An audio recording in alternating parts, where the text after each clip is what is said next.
when I've got an athlete or a cyclist sort of training program in front of me, there's a couple of things that I'm considering. If we were to talk about maybe a typical cyclist training program over the week, say they're doing 10 hours worth of training, Monday, Friday being rest, Tuesday morning might be sort of VO2 max session, say 90 minutes.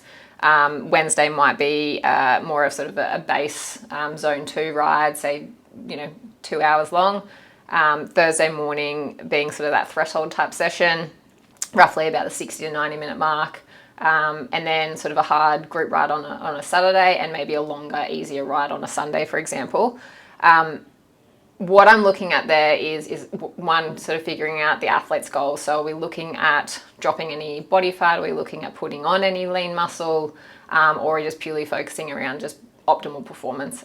Need to consider the health background, obviously, what they do for work, any allergies and tolerances and things like that. That aside, how I would plan a program like that would be, first of all, going through what they would typically eat, trying to tick off the bigger rocks for me, which are eating what I would call, and you've probably heard me talk about this before, that complete plate at the main meal. So breakfast, lunch and dinner, trying to tick off protein, carbohydrates, some colour from fruit, veggies or salad, and then some healthy fats in there as well.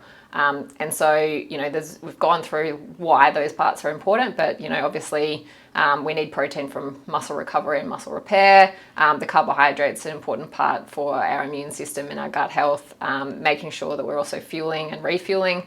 The fruit, veggies and salads, from a health perspective, we're supporting gut health and immunity. But that's also going to support the other parts of our plate and the other macronutrients to do their job properly in the body. And then some healthy anti-inflammatory fats as well. So trying to reduce inflammation naturally in the body, supporting hormones and brain function and things like that as well. So first and foremost, without even looking at training performance and training and fueling for training, we're ticking off those bigger rocks. So rather than jumping straight into what do I eat before training, during training, after training, let's get the base of our diet right, so which is breakfast, lunch and dinner, and planning that out over the week.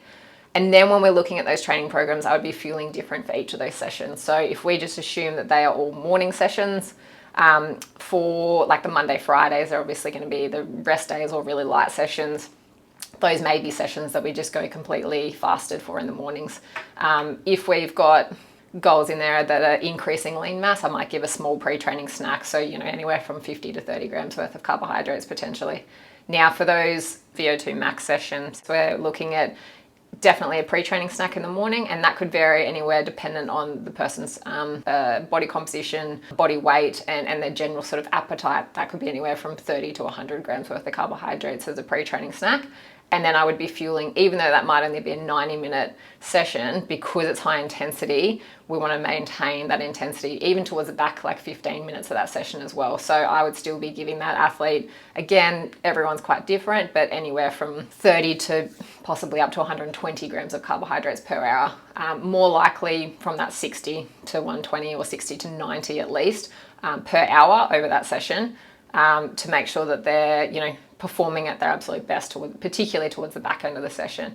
And most cyclists who are fit are going to argue, I can get through that session quite easily without having anything. But my argument for that is that you're going to get through at a higher intensity, a higher performance, and then recover better if we can still fuel before and during that session. And then obviously into your daily intake as well, with those 3 main meals, snacks where needed as well.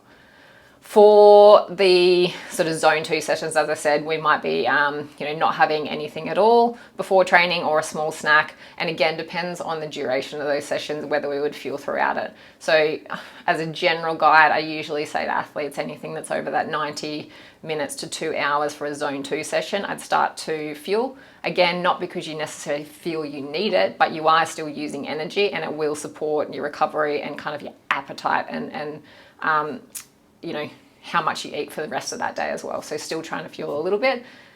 Dependent on the person and their goals, we may still use that session as a completely fasted session. And again, everyone's a little bit different there.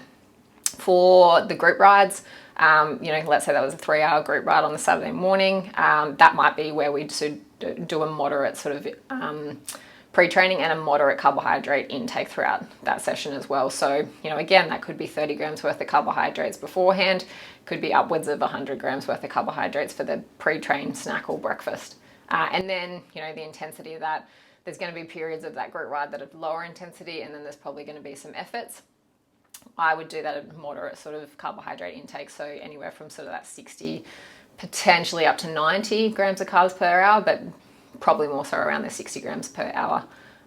So we're sort of hitting, I usually talk my cyclists through sort of a low fueling strategy, a moderate fueling strategy, and then a high intensity fueling strategy. And so that's going to range maybe 30 grams of carbs per hour all the way up to potentially 120 grams of carbs per hour, dependent on their gut tolerance and training age and all those sorts of things as well. But the gist of it, or the overall kind of goal, is to plan out the week of main meals and then be really specific with pre-training and during training strategies based on the intensity, but also the duration.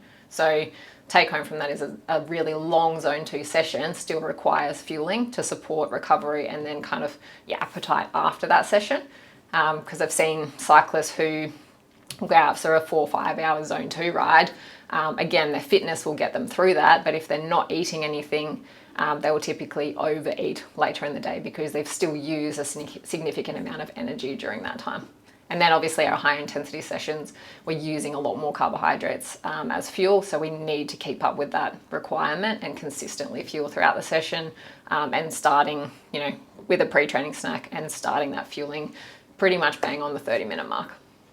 I like that, the part where you said you're planning out your main meals of the week, because a lot of cyclists I know, and myself included, we only think about the riding aspect and we'll just go, okay, we need 60 to 90 grams of carbs for these sessions, do it, and then we just completely forget about the main meals.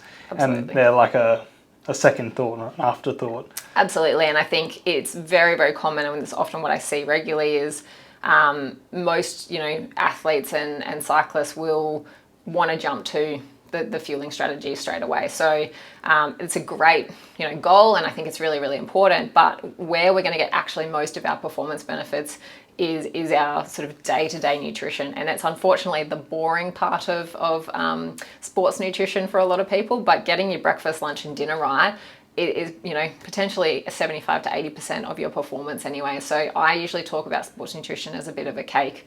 The base of that cake is our breakfast, lunch, dinner, snacks.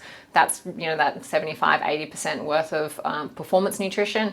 We've got the icing on the cake, and that's going to be your probably about 15 to 18% of your performance, and that's going to include your fueling strategies, so pre-training, during training, post-training, as well as hydration. And then the last sort of 2 to 5%, which is the sprinkles on the icing, is going to be things like the supplements.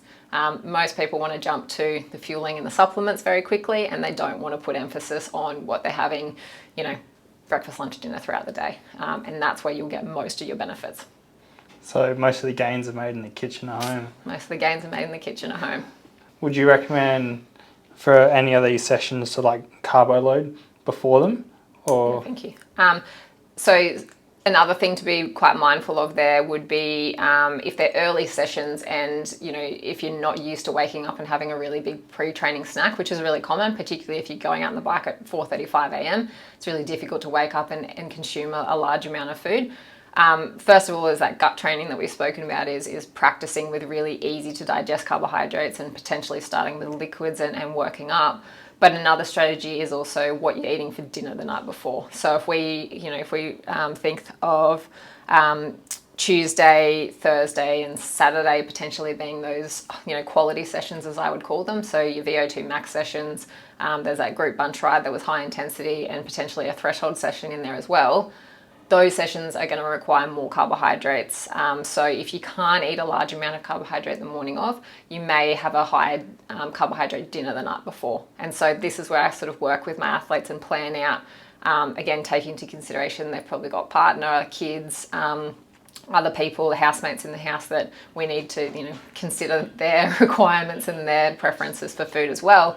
But those nights before might be more like your pasta, rice, noodle-based sort of dishes, or if you're using potato and sweet potato, we're just having a higher amount or larger amount, of potato or sweet potato the night before to increase your carbohydrate intake and increase those muscle glycogen stores so that there's glycogen readily available for the session in the following morning.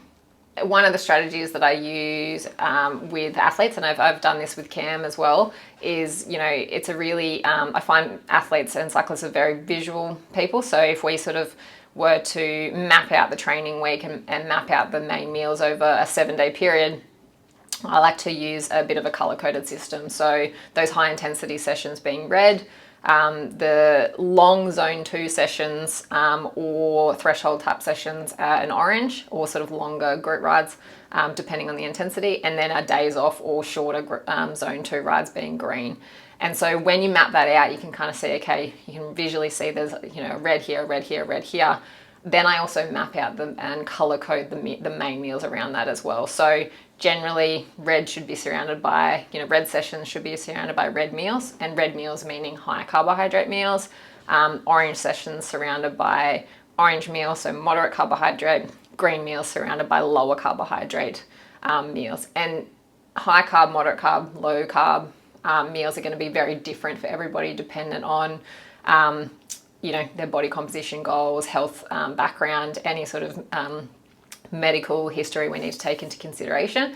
But it's a really easy visual way to know where I need to fuel and where I need to add more carbohydrates, or potentially limit carbohydrates, and then really focus on increasing the color portion of that plate, so that with main meal size is pretty similar day to day or meal to meal, but we're just manipulating what's on that plate. So those nights before, if we've got a red session on a Tuesday morning, we might have a red meal Monday night, and then a red meal, red pre-training snack, just so that we're making sure we're fueling properly, and then maybe even a red breakfast.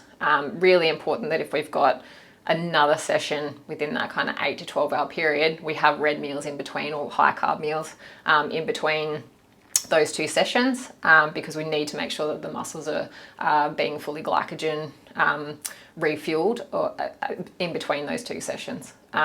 If we've got 24 hours till the next training session, so a full day or the next morning, high carb meal potentially post training, but then it's not so important to have high carb meals for the rest of the day. So they may then transition to an orange moderate carb and then a green low carb meal.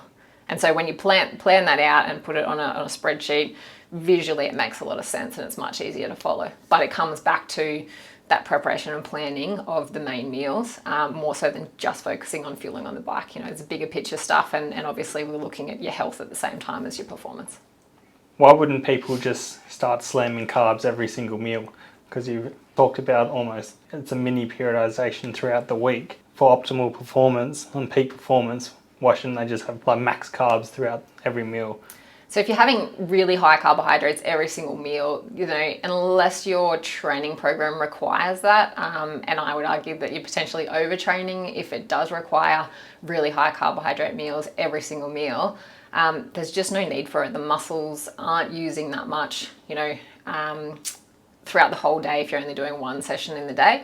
And again, if you've got a well planned out training program with your coach, there'll typically be kind of only those 3 really high intensity sessions that require an increased amount of carbohydrates for those meals. And again, targets are going to differ for everybody. But if you're having really high carb meals, 3 meals of the day, plus high carb snacks, plus high carb pre-training and high carb during training, there's a potential that you're going to be in a calorie surplus and then potentially gaining excess body fat, which may not be necessary. But also we need to consider that we're just putting extra pressure on our pancreas as well. So more insulin is needed to be released, and potentially increasing your risk of things like type 2 diabetes. So we need to consider a whole heap of different things when we're planning meals out. And that's why it's so important, if you've got medical history or family history that's concerning, working with a health professional and a sports dietitian to plan these things out becomes much more important. But for everybody, it's, thinking about your requirements. What sort of job are you doing? Are you sitting at a desk all day? Are you out and you're a tradie and you're doing super physical work? Your carbohydrate requirements are typically going to be much higher than someone who's at the desk job. So it's a bit of it depends on your lifestyle and what you do for a living and your total sort of metabolic rate and things like that. But there's no need to be having high carb meals every single meal if we're only sort of preparing for 3 sort of hard sessions over the week. Because you just end up piling on weight. Yeah, if it's not being used, and again, it still has to be a calorie surplus, but if you're eating super high carb meals along with the protein and the fats and whatnot, is generally you're going to be likely to be in a calorie surplus, and then you're going to put on body weight.